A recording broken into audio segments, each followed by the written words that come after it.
Getting into PC gaming is about to get a lot harder, and that isn't an accident. Hi, I'm Umar Khan. I've worked in the PC gaming hardware industry for 20 years, working within the product group at Alienware, testing performance in labs across the US, and assembling over 2,000 desktops and laptops by hand. And over the past 5 to 6 years, I've watched a deliberate shift happen. The PC gaming industry is being pushed toward a cliff, and AI data centers are holding the rope. Let's talk about what's happening. For years, if you didn't like what Dell or HP offered, you had an out. Build it yourself. DIY gave you control, better thermals, better components, actual upgradability. It was your escape hatch from proprietary non-ATX motherboards and weird PSUs and full-size desktops. And thermal designs that treated gaming laptops like a contradiction in terms of gaming performance. But that escape hatch is closing. RAM prices have gone through the roof. Performance gaming RAM used to be a premium option. Now it's nearly out of reach for people who turn to DIY specifically because it's cheaper. Crucial just announced that it's abandoning their gaming line entirely. Expect others to follow suit in 2 to 3 years. And GPUs? Let's talk about GPUs.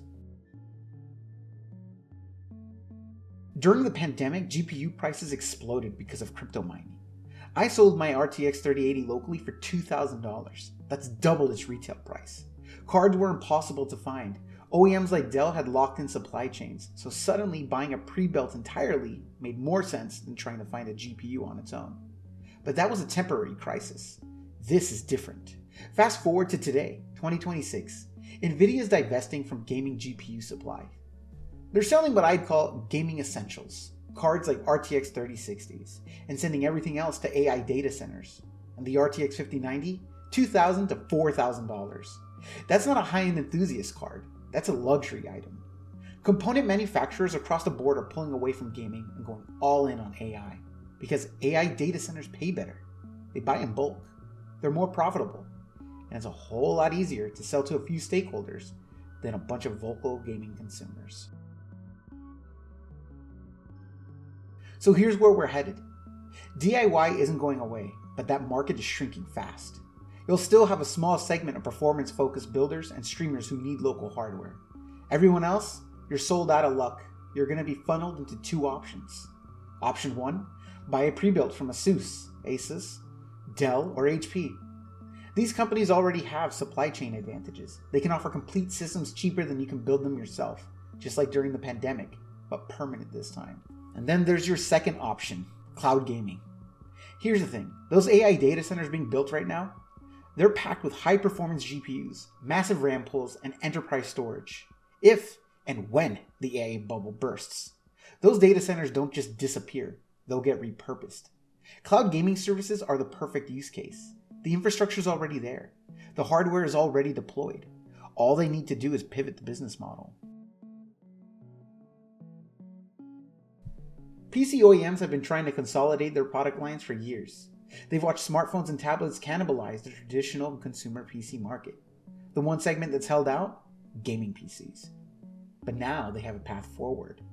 Make DIY difficult. Make it expensive. Make components impossible to source for the average builder. Then offer 2 solutions. Buy our pre-built tower, or buy our lightweight cloud-enabled device, a laptop, a handheld, something that can stream your games. Suddenly, every device you own becomes an all-in-one solution. Every device feeds you information, advertisements, services. Every device keeps you in their ecosystem. And that isn't a conspiracy. This is basic market consolidation. They're following the same playbook that worked for consumer PCs, and now they're applying it to gaming. So what does gaming look like in 2 to 3 years? Cloud gaming becomes the entry point. It's cheaper, it's accessible. You can game on devices you already own. The barrier to entry drops significantly, which means a larger audience and more potential customers for subscription services. Traditional gaming PCs will become niche. Enthusiasts will still build. Streamers and competitive players who need local performance will still invest. But everyone else? The economics just won't make sense anymore. And the big PC OEMs, Asus, Dell, HP, Lenovo, they win either way. You either buy their pre-built system or you buy their cloud-enabled device. You're in their ecosystem regardless. Look, I'm not saying cloud gaming is inherently bad. The technology works, and the convenience is real. But let's be clear about what's happening here. This shift isn't being driven by consumer demand. It's being driven by profit margins. AI data centers are more lucrative than gaming hardware, so that's where the components are going. And when the AI market corrects, because it will, those resources will get redirected to cloud infrastructure. The DIY PC gaming community isn't being served by this shift. You're being priced out of it. If you've been thinking about building a system, do it now. Components aren't coming down in price. Availability isn't going to get better, and that window is closing.